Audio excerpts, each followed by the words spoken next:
कई बार ऐसा होता है कि बहुत साधारण से लगने वाली कुंडली होती है, लेकिन कुछ योग ऐसे होते हैं कि जो जब वो एक्टिवेट होते हैं किसी वजह से, महादशा या अंतरदशा की वजह से, तो बहुत सारी चीज़ें बदल जाती हैं और एकदम से बहुत सारी चीज़ें अच्छी आपके जीवन में होने लगती है।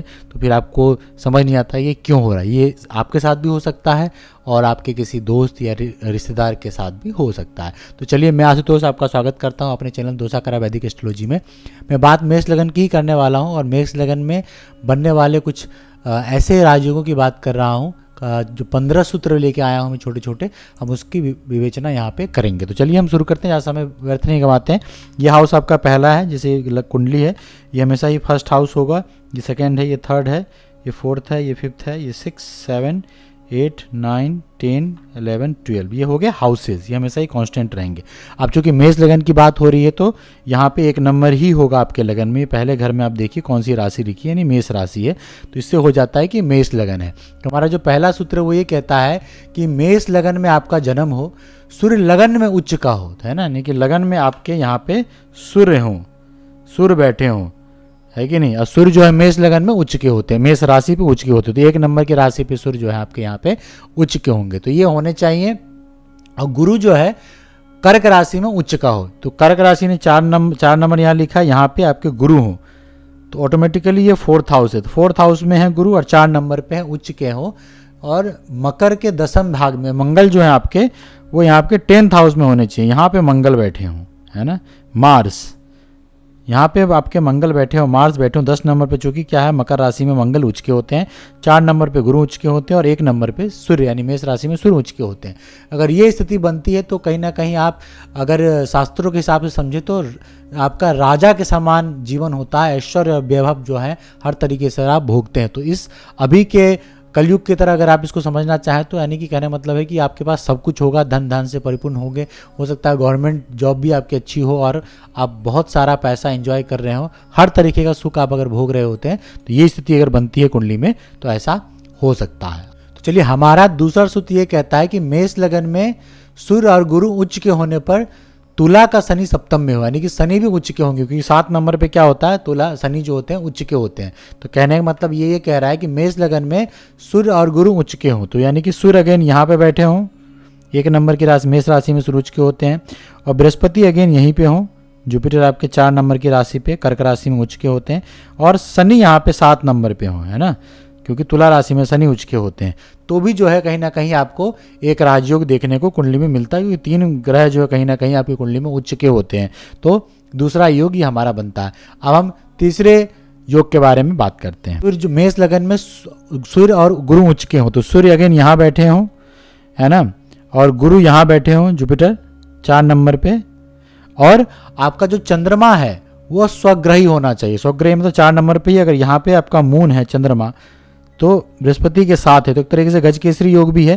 तो कहने मतलब 2 प्लैनेट उच्च के हो गए, सूर्य आपके लगन में उच्च का है, बृहस्पति 4 नंबर पे उच्च के हैं कर्क राशि में, और चंद्रमा अपने ही घर में है यहाँ पे ना, तो ये भी एक राजयोग का निर्माण आपका होता है। तो चलिए आप चौथे सूत्र की ओर बढ़ते हैं। चौथे सूत्र की ओर वो ये कहता है कि मेष लगन में सूर्य और शनि उच्च के होने चाहिए और चंद्रमा स्वग्रही हो। तो मेष लगन में सूर्य कब उच्च के होंगे, जब पहले घर पे होंगे, वही बात है।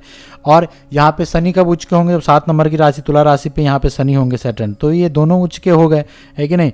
और यहाँ पे आपका चंद्रमा जो है वो स्वग्रही होना चाहिए, यानी चंद्रमा यहाँ बैठा हो, मून 4 नंबर पे बैठा हो, ये स्थिति आप समझिए। तो आपके लगन में अगर देखिए ऐसा संभव है, हो रहा है कि नहीं, तो भी कहीं ना कहीं राजयोग का निर्माण हो रहा होगा। अब हम चलते हैं अपने 5वें सूत्र की तरफ। वो ये कहता है कि मेष लगन हो, सूर्य बुध और शुक्र सप्तम में हो और गुरु भाग स्थान में, यानी कि जो 7th हाउस है आपका, यहाँ पे आपके सूर्य होने चाहिए, बुध होने चाहिए, है ना, और शुक्र होने चाहिए, और आपके 9th हाउस में जुपिटर यानी बृहस्पति होने चाहिए, तो भी एक राजयोग का निर्माण करता है। तो चलिए अब हम चलते हैं अपने छठे सूत्र। हमारा जो छठा सूत्र वो ये कहता है कि मेष लगन में आपका शुक्र सूर्य सप्तम में हो, यानी कि शुक्र जो है यहाँ पे शुक्र बैठे हो वीनस 7th हाउस में, और यहाँ पे आपके सूर्य भी होने, यहाँ पे सूर्य भी होने चाहिए, है कि नहीं, और मंगल दशम में हो, 10th हाउस में मंगल हो, ये मकर राशि पर यहाँ पे उच्च के भी होते हैं, और गुरु जो है पंचम में हो, यहाँ पे सूर्य की राशि में यहाँ पे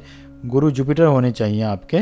तो क्या होगा, यानी कि शुक्र और जो है आपका सूर्य ये सप्तम में है, 7th हाउस में है, मंगल आपका 10th हाउस में है और बृहस्पति आपका पंचम में है 5 नंबर यानी कि सूर्य की ही राशि पे। तो ये भी आपका एक राजयोग का निर्माण करता है। अब हम चलते हैं सप्तम जो सूत्र है वो ये कहता है कि मेष लगन हो और मंगल गुरु का संबंध बन रहा हो, तो जहाँ तक कहीं ना कहीं विदेश यात्राएं करता है वो भी गवर्नमेंट जॉब में जाके। आप देखिए मंगल और गुरु का संबंध हो तो कहाँ हो तो ज़्यादा बेहतर है, या तो लगन में हो, है ना, या मंगल बैठे हों और साथ में आपका गुरु हो, बृहस्पति हो यहाँ पे, है कि नहीं, तो अच्छा रहेगा आपके लिए, तभी इस राज्यों का निर्माण होता है। या तो 10th हाउस में हो, यहाँ पे मंगल हो और साथ में जुपिटर हो, तो आपका कहीं ना कहीं कर्म भाव है ना, ये लगन में होना चाहिए और कर्म भाव में होना चाहिए, तब जाके इस राज्यों का निर्माण होता है, मंगल और गुरु का संबंध बनता है।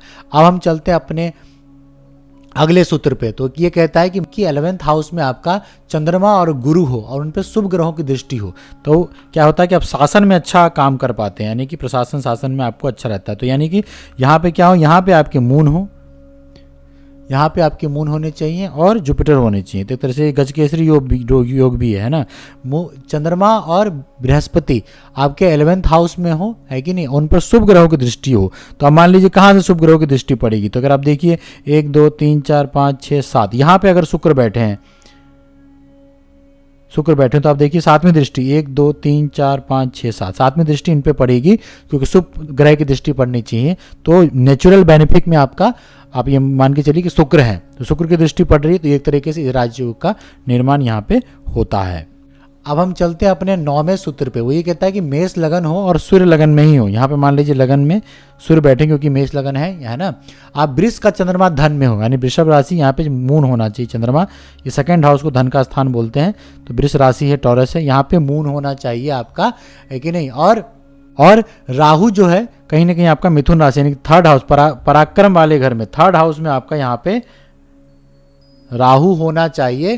तो क्या होता है, आपको बड़े पद पे जाने का मौका मिलता है, या तो गवर्नमेंट जॉब हो या तो प्राइवेट में ही आप एक बड़े पद पे बैठ के काम करते हैं। अब चलिए हम चलते हैं अपने अगले सूत्र पे। तो हमारा अगला सूत्र ये कहता है, जो हमारा 10वां सूत्र है वो ये कहता है कि मेष लगन हो, लगन में चंद्रमा होता है, चंद्रमा मंगल की युति हो, यानी कि आपके लगन में चंद्र मंगल योग होना चाहिए। वो कैसे बनेगा, लगन में यहाँ पे मंगल हो, स्वग्रही मंगल हो अपने घर में ही, मेष राशि उनकी, और साथ में चंद्रमा हो यानी कि मून हो,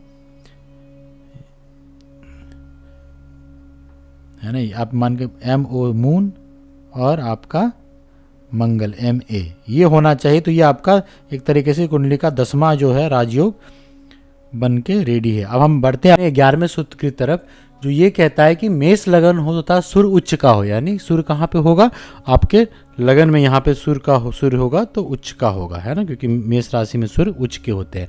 और गुरु जो है वो स्वराशि का नवम में हो, यानी कि स्वराशि की उनकी एक राशि मीन भी है, लेकिन जो उनकी मूल त्रिकोण राशि है वो धनु राशि है, सैगिटेरियस, जो 9 नंबर है, और 9th हाउस में होने चाहिए, तो स्वग्रही होने चाहिए, नवमस्थ होके, है ना, 9th हाउस के लॉर्ड होके, तो जुपिटर यहाँ पे होंगे।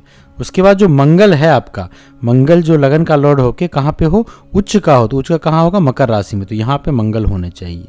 अगर ये बनता है तो कहीं ना कहीं आप गवर्नमेंट में ही कुछ ऐसे पोजीशन पे होते हैं जो कहीं ना कहीं आप एक राज्य को कंट्रोल करते हैं, तो कहीं राज्यपाल हो सकते हैं। तो ये शास्त्रों के हिसाब से आज की डेट में आप समझ सकते हैं, आप हो सकता है गवर्नमेंट जॉब में अच्छे पोजीशन पे हो, वो कोई भी पोजीशन हो सकता है, या प्राइवेट में भी हो तो आप उच्च पोजीशन पे हो सकते हैं, टेरिटरी हैंडल कर सकते हैं, कंट्री हैंडल कर सकते हैं। तो ये हमको इस चीज़ से समझ में आता है। अगले जो 12वां सूत्र है वो ये कहता है कि जन्म मेष लगन में हो, मंगल लग्नाधिपति हो, यानी कि लग्नाधिपति होके 5वें घर में हो, तो लग्नेश की दिशा में निश्चय ही राजयोग मिलता है। आप कहने मतलब ये है कि लग्नेश कहाँ होने चाहिए, 5th हाउस में। 5th हाउस में क्यों, क्योंकि सूर्य की राशि में होंगे, पंचम में। अगर आप यहाँ देखें, यह आपका लग्न है और मंगल जो है लॉर्ड है इसके, और वो यहाँ बैठे हो 5 नंबर पे, मार्स बैठे हो 1 2 3 4 5वें घर में बैठे हो, वो भी सूर्य की राशि पे। तो अगर इसकी दशा चलेगी, मंगल की दशा कुंडली में अगर आपकी चल जाए, तो ये भी कहीं ना कहीं आपके लिए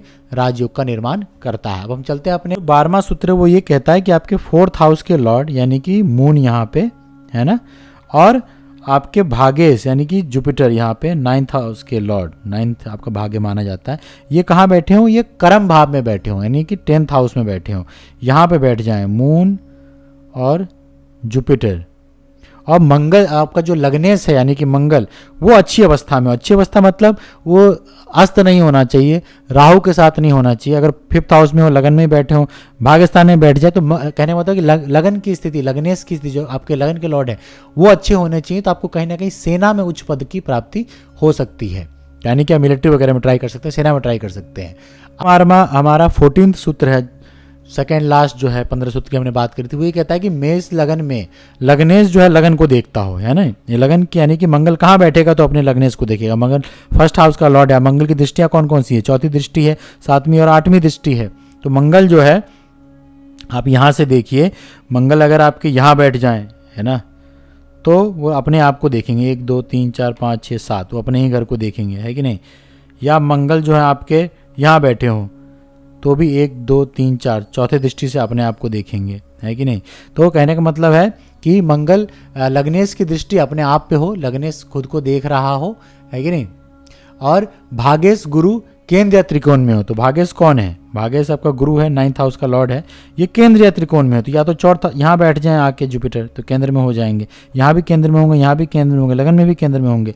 और त्रिकोण में अपने ही घर में बैठे हो ना तो भी त्रिकोण है, 5th हाउस में बैठे तो भी त्रिकोण में, तो भी कहीं ना कहीं आपका एक राज्यों का निर्माण होता है जब उच्च पद की प्राप्ति आप कर सकते हैं। बात करते हैं अपने आखिरी सूत्र की, वो ये कहता है कि मेष लगन में गुरु जो हो एग्जॉल्टेड हो, उच्च के हो, तो कब होंगे? जब जुपिटर आपके 4 नंबर की राशि पे बैठेंगे तो यहाँ पे एग्जॉल्टेड हो जाएंगे।